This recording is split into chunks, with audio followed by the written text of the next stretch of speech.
Bunker buster.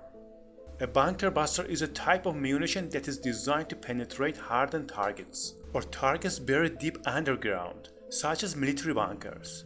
Reminder to give this video a thumb up if you're enjoying it. In World War II, the Luftwaffe developed a series of unguided rocket-propelled armor-piercing bombs. The British designer Barnes Wallis designed two bombs, the 5-ton Tallboy and the 10-ton Grand Slam. These were air-scud bombs, a concept he had first proposed in 1939. The designs were very aerodynamic, allowing them to exceed the speed of sound. The tails were designed with offset fins, causing the bombs to spin as they fell, using the same principle as the spinning top.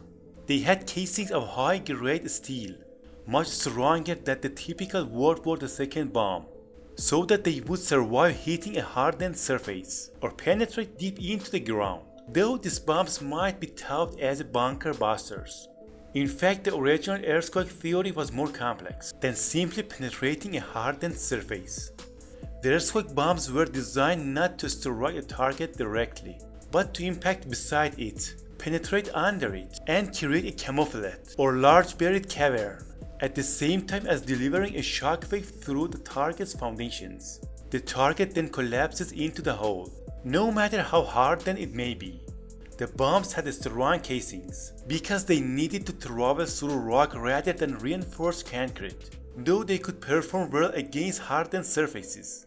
In an attack on the Valentine U-boat pens, 2 Grand Slams went through the 4.5 meters reinforced concrete. The British Disney bomb concrete piercing, also known as the Crab, was a World War device designed to be used against the U-boat pens and other super hardened targets.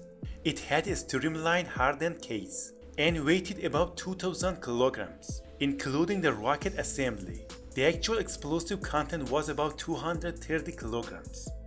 For accuracy, the bombs had to be dropped precisely from a predetermined height, usually 6,100 meters. They would freefall for around 30 seconds until 1,500 meters. The rockets were ignited, causing the tail section to be expelled. The rocket burn lasted for 3 seconds and added 91 meters per second to the bomb's speed, giving a final impact speed of 440 meters per second. Post-war tests demonstrated that the bombs were able to penetrate a 5-meter thick concrete roof. Post-war, the United States added a form of remote guidance to the Tallboy to create the Tar Zone, a 5,400 kilogram bomb deployed in the Korean War against an underground command center.